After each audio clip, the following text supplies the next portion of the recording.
I believe there's one thing at the root of harmful conflict, at the root of anger between left and right, Jew and Palestinian, father and son. And I learned that one thing back in 2006. On this particular day, I had a call with my business coach, Susan. Susan wanted to know how I did on all those things I committed to do the week before. It was a week from hell with our 12-year-old son. I just couldn't focus. You see, my son has something called Asperger's syndrome. And for those of you that don't know, Asperger's is a high-functioning form of autism. And at that point, we'd had some good weeks, but a whole lot of weeks from hell over the last 10 years.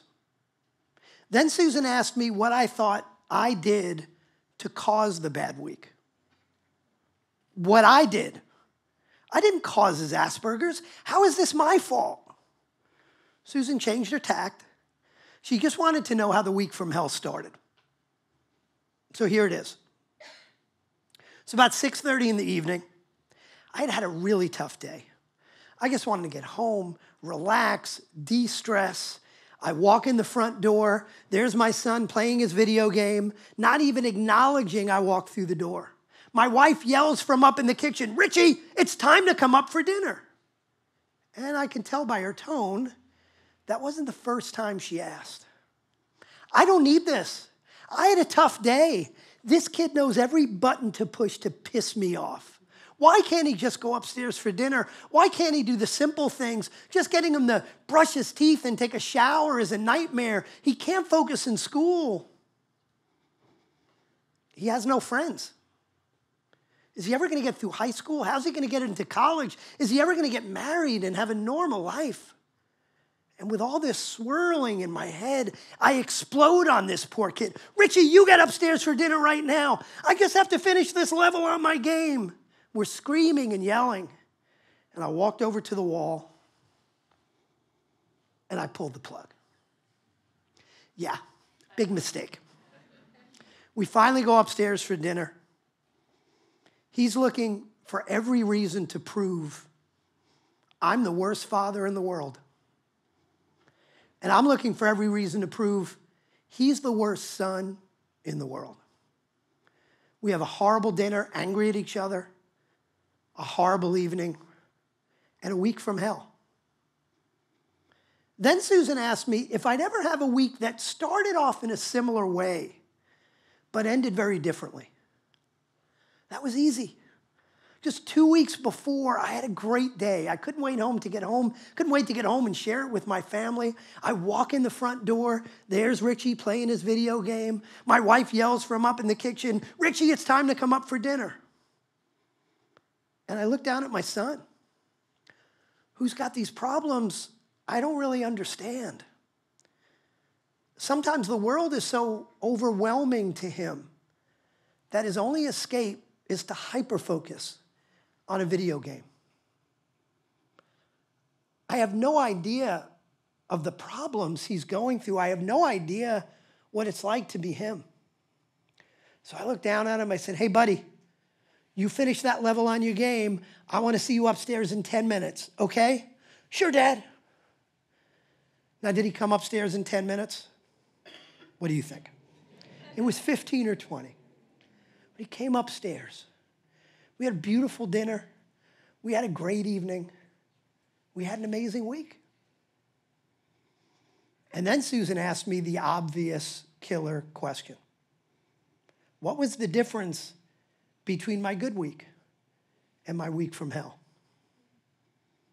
And in that moment, I realized how powerful I was, but not in a good way. I look back at the last 10 years of our lives, and I thought, how many of those weeks from hell were about me and my emotional state and my attitude? What did I do to my son? What did I do to my family? In that moment, I realized it was up to me. The root of the problem was not my son's behavior. It was the story I was telling myself about his behavior. During the week from hell, I assumed negative intent. I assumed he was just being a pain in the neck on purpose. On the good week, I assumed he was doing the best he could. So, what's at the root of harmful conflict, of anger? An assumption of negative intent. When we assume negative intent, we get angry and frustrated. We lash out. We hurt our relationships. We lose our ability to solve the problem. We assume that maniac who cut us off on the highway was just laughing, knowing they were doing something dangerous and life-threatening, but doing it anyway. We assume our son is pissing us off on purpose. We assume negative intent. Well, the lesson I learned back on that day in 2006, I call the law of positive intent. The law of positive intent simply says, everyone is doing the best they can with the resources they have. Now, that doesn't mean everyone's doing the right thing. This isn't some world is wonderful, optimistic philosophy. It doesn't say everybody's doing the right thing, but it says everyone's trying to do the best they can. They may not have the resources you have. They may not have the information you have. Or maybe they know something you don't. Maybe that maniac who cut you off was rushing to the hospital bed of a loved one in need. Maybe your son was just trying to escape the noise and the overwhelm. Now, I don't know about you, but I've never actually met anyone who was truly up to no good. I never met anyone who woke up in the morning and said, what could I screw up today? Now, I know some of you are calling BS on that. Fine. Maybe you've met someone like that. But let me ask you this. How often has assuming negative intent actually helped you solve a problem? When we assume negative intent, we get frustrated. We close ourselves off to creative answers. When we assume positive intent, it opens us up to other ways to look at the problem. We can actually solve the problem. So whether you believe the person has positive intent or not, it's still a more empowering strategy than believing they're evil people. Now, I know this isn't easy to do. And it's not easy to do because most of us have a bias that's called fundamental attribution error. Fundamental attribution error says when someone else behaves in a negative way, that's a character trait. But when we behave in a negative way, it's outside circumstances. So if for a morning meeting, you're working with someone who yells and interrupts in a meeting, it's because they're a rude person. But when you do the same thing, it's because you haven't had your morning cup of coffee yet. So fundamental attribution error actually hijacks our ability to assume positive intent if we're not proactive. So let's be proactive. How do we do that? We simply decide what to focus on. Back in 1986, a German neuroscientist named Dr. Manfred Zimmermann estimated that we have 11 million bits of information hitting us every second. That's not the interesting part. The interesting part is our brains can only handle 126 bits per second. 126. That's 1/100,000th of the 11 million. 0.001% of reality. I did the math. That's like judging your week based on a 6-second experience. It's like thinking you've seen the Mona Lisa by seeing a piece of it no bigger than a grain of sand. So we're making it up. We make up our own reality, and our behavior is based on that reality. Think of the story of my son and the week from hell. My reality was he was the worst son in the world. He was being a pain in the neck on purpose. So I looked for that.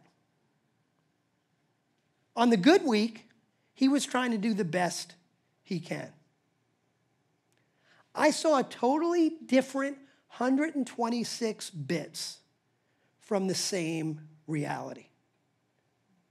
So our behavior is based on which 126 bits we see, and which 126 bits we see is a decision we can make.